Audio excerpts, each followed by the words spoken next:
break the system. I speak so you can think. Stay angry, stay awake, stay ungovernable. But if a Nigerian politician loses the election and you don't go to court, it's very strange. What are you going to do different? Why should Nigerians be voting for you? Because I'm different. I am Bola Ahmed Tinubu. They think we've forgotten, but Nigerians remembers the lies, the rigging, the invincible hands that twisted democracy into a joke. Now they have appointed Joash Amopitan, and they expect us not to notice. Wake up, the system is resetting for 2026 and the game is already rigged. When they talk about free and fair election, what they really mean is pre-arranged and carefully managed.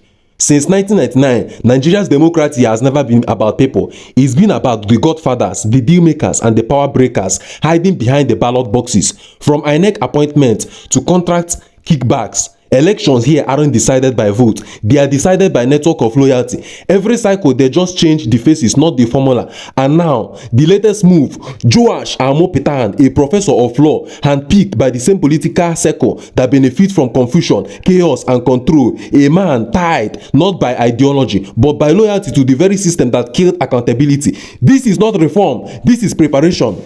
Now, here is how the system works. Here is how the game is being played. Now, look at it. 1.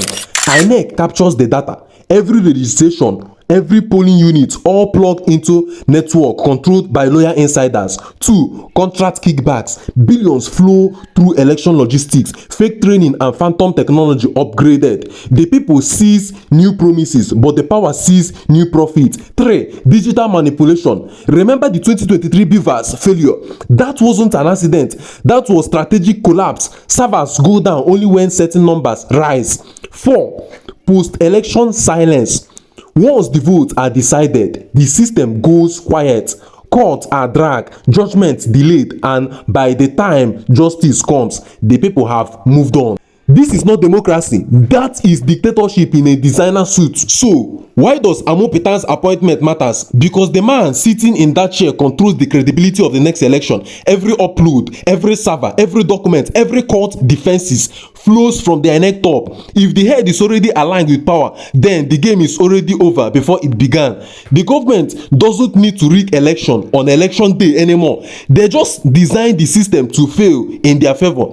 And when that failure happens, when Beavers malfunctioning again, they call it technical issue, but we all know we've seen it before. Now, let's look a little bit deeper beyond the names in the ballot. The same old alliance are back. Political godfathers who decide candidates before primaries even start.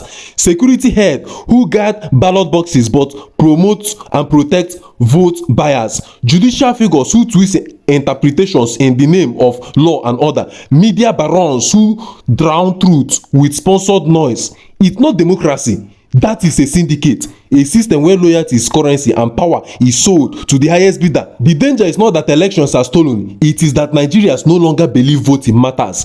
That's the real collapse. When hope dies, silence follows, and silence is now national fall. But silence is not peace, it's pressure, and pressure always explodes. Nigeria's democracy is not broken. It was built this way to protect the few, not to empower the many. The next election will not be a choice. It will be a test to see if Nigerians still have the same courage to question the system that feeds on them. We must stand together in these trying times. This is break the system. I speak so you can think. Stay angry, stay awake, stay ungovernable.